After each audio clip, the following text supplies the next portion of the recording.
you were in the green on the non-calculator portion, but on the calculator portion, you all did terrible. And that same thing happened last year to my students. They did well on the non-calculator portion and not as well on the calculator portion.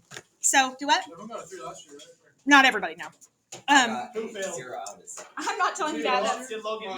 That is a Logan didn't take it. Logan got out at semester because of his schedule. No. Okay. So on this first question, let h of x. So grab a calculator because you need one. Because this is a calculator portion.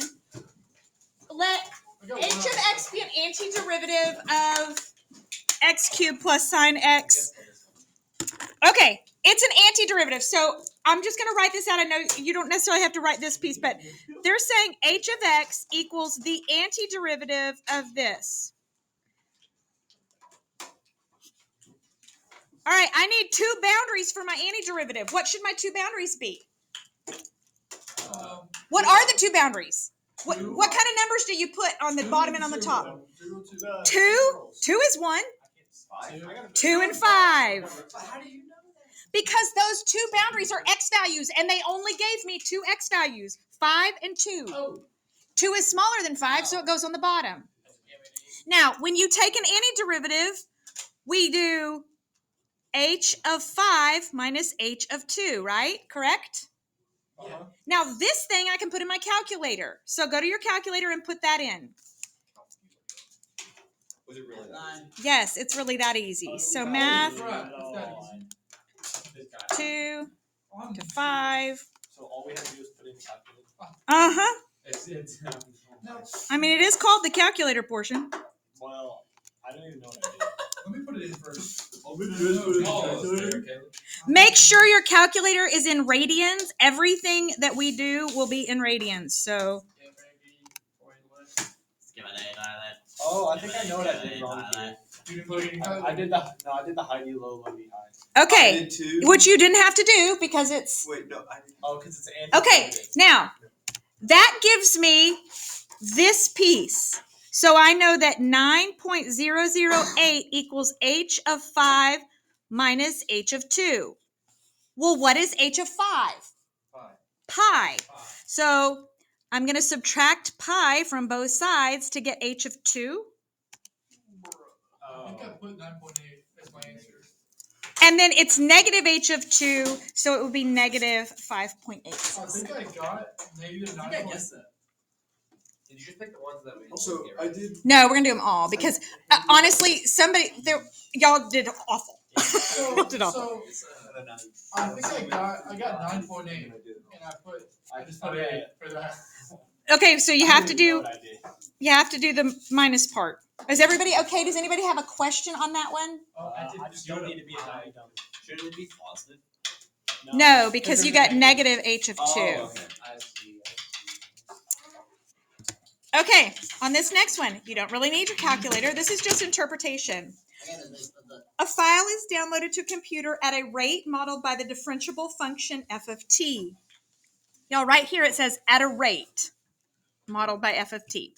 So f of t is already a derivative. It is already a rate. Yes.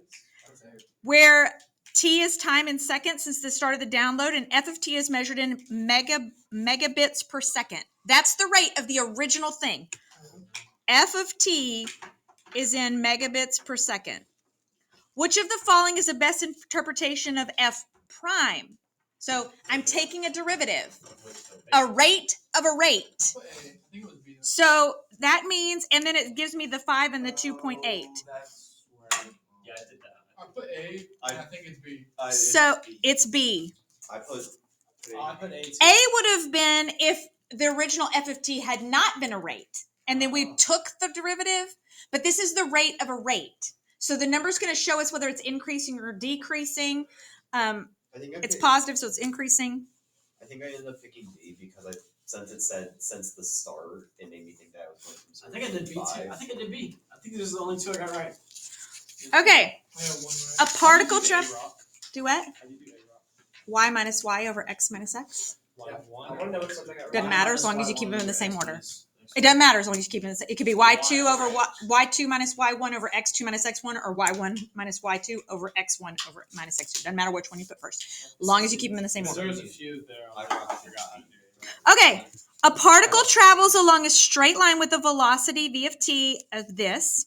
What is the total distance in me? Okay, first of all, they gave me velocity, and I need distance. And distance would not come from speed or acceleration. Distance would come from displacement, which is position, which means what do I have to do to this? Right, but I have to take the antiderivative, and it's because it says total distance, I'm not looking for displacement. I have to get the total distance. So it might go forward and back, which means what do I need in order to determine that? I need where it hits 0. So I'm going to put it in my calculator. I think I put it in my calculator. Yeah, I just looked at the Okay, so put it in your calculator. Good, you should.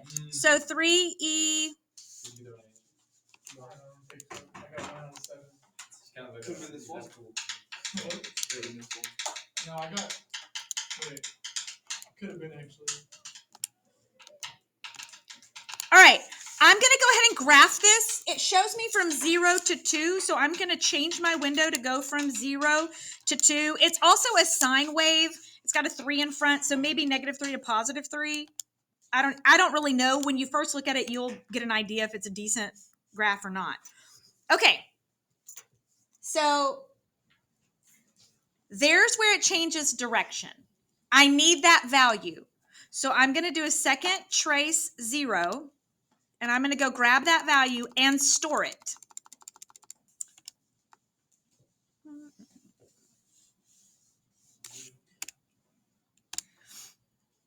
All right, does everybody remember how to store? Now that I've done that and that value is right here, I'm going to a plain old ordinary screen. Second quit, store, alpha A, and it stored that 1.57 value.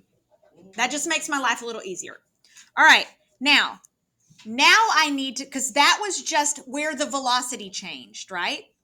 It was at that 0. Yeah. Now I need position. So I'm going to do math, take the antiderivative, and I'm going to go from 0 to A, because that's my first traveling. Why would it not be 0 to 2? Because I have to get, it went to the right, and then it went to the left. If I just go 0 to 2, it's going to give me displacement. It's not going to give me total distance. It's only going to give me to the end. So I'm going from 0 to where it stopped going to the right. So I'm going to put alpha trace. It's already in there. You can go ahead and hit enter if you want to, or you can do the plus thing. I'm going to go ahead and hit enter.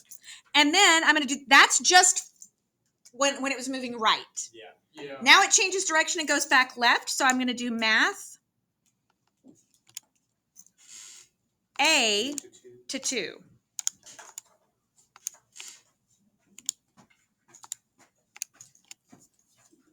And then add those two. Now, that's negative because it was moving left. I need the positive version of that. So I'm going to do 2.055 plus 0.2059, 2.278. You put 2 point. Oh, did I type it wrong? Yeah. I did. But is it D? Yeah. I typed it wrong. Minus. It's Minus. 2.055 plus 0.2059. Is it 3 or 4? Yeah, 3. 3 decimal places. And it doesn't matter if you round or truncate. So if you're not comfortable rounding, just truncate. It's I fine. forgot. I got displacement. I forgot to. Oh, I put A on that. I forgot. I got D. Oh, because yeah. Okay. All right. Let f be a function with a derivative given by this. At what value, y'all? At what value does this attain a relative maximum? If you have a derivative, how do you know that it's a maximum? So all you have to do is plug this in the calculator and look at the graph. Oh, I got this. I And mine did. said 0. Yeah, Yeah, mine's I 0 put too. 0. Okay, wait a minute. It's 0.63. But I'll put 0. Like whenever I put in, it just I don't even The think it. maximum was at 0. Yeah, like It didn't go higher. I But it don't says- think so. I put it in yesterday and I don't remember it. I think I got this one right. I think negative No, I 5. just typed it. Oh, I got it wrong. I put 0 instead of 0.6. Okay, so this is on the graph of -1 to 9. So I'm going to go -1 to 9. Did I type it in right? Yeah, use the table. Okay, graph. Okay. So in order for it to be a max, Okay, it's a little. it has to go from, it said max, right? I'm looking for a max, a Yeah, relative it's maximum. positive, So it has to go from positive to negative. So it's right here. So I'm going to do second, trace, find that 0 right there. I could probably look at it on my, but it should be 0.68638. It is Not positive. 0.638. Okay, I went where it's Right. like. Well, this is a derivative. So remember, they gave you the derivative graph, but they asked for the max on f. So all you're looking for is where the 0 goes from positive to negative. That one makes sense. I put it in the calculator and I thought it was 0. So Okay, on this next one, we got it right. this Right. table of values above table gives values of a f function at selected values of x. It's twice differentiable. This is kind of an A-rock. It could be done as an A-rock question. If you do it as A-rock, this is -5. This is -4. Oh, -3, -2. So it goes from -5 to -4 to -3 to -2. So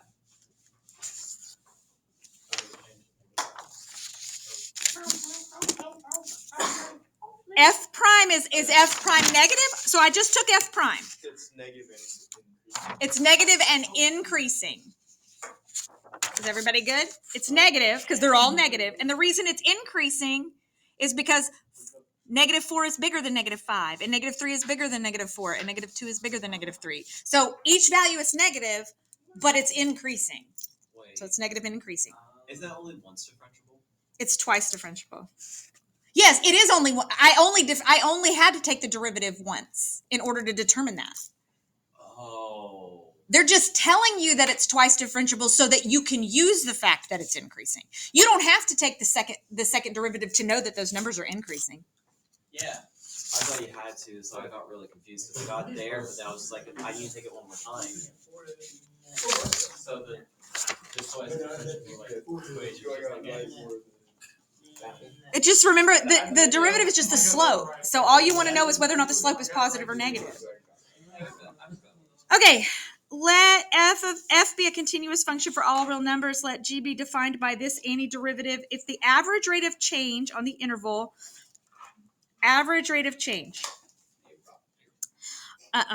A-rock, on the interval from 2 to 5 is 6. Which of the following statements must be true?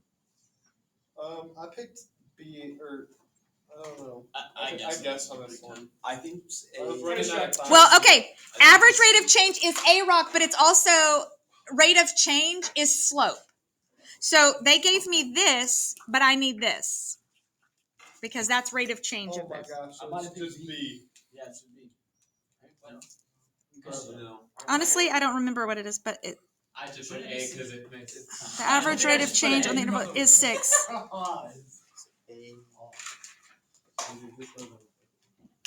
No, wait, no, not A because that's The average value. Oh, it's A. Is it? Mhm. Because it's average from 2 to 5.